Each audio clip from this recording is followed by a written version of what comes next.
എന്താ, നബി സല്ലല്ലാഹു അലൈഹി വസല്ലം ആവശ്യത്തിലധികം ഉറങ്ങാറില്ല. എന്നപോലെ വലാ യംനഉ നഫ്സഹു മിനൽ മുഹ്താജി ഇലൈഹി മിൻഹു, ശരീരത്തിന് ആവശ്യമായ ഉറക്കം നൽകാതിരിക്കുകയുമില്ല. ശരീരത്തിന് ആവശ്യമായ ഉറക്കം നൽകുകയും ചെയ്യും, എന്നാലോ ആവശ്യത്തിലധികം ഉറങ്ങാറുമില്ല. അങ്ങനെ എല്ലാം കൃത്യമാണല്ലോ നബി സല്ലല്ലാഹു അലൈഹി വസല്ലമയുടെ പ്രവർത്തനങ്ങൾ. അക്കൂട്ടത്തിൽ തന്നെ ഉറക്കവും. പിന്നെ വകാന യനാമു അലാ ശിഖ്ഹിൽ അയ്മൻ, ഇപ്പോ സമയമാണ് എന്നപോലെ അളവാണ് ഒക്കെ പറഞ്ഞത്. ഇനി ഉറങ്ങുമ്പോ വലതുഭാഗത്തിന്റെ മേൽ ചെരിഞ്ഞു കിടന്നാണ് ഉറങ്ങാറുള്ളത്. ദാക്കിറൻ അല്ലാഹ, അല്ലാഹു തആലയ്ക്ക് ദിക്ർ ചൊല്ലിക്കൊണ്ടാണ് കിടക്കുക.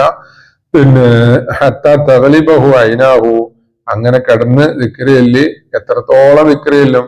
ആ തുടക്കം എന്താണ്, ചൊല്ലേണ്ട ദിക്ർ മാത്രല്ല, പിന്നെ അങ്ങനെ വെറുതെ കിടക്കുകയല്ല. അപ്പൊ ദിക്ർ ചൊല്ലിക്കൊണ്ട് അങ്ങനെ കിടക്കുമ്പോ അങ്ങ് ഉറങ്ങിപ്പോവും. അങ്ങനെ ഉറങ്ങിപ്പോകുന്നത് വരെ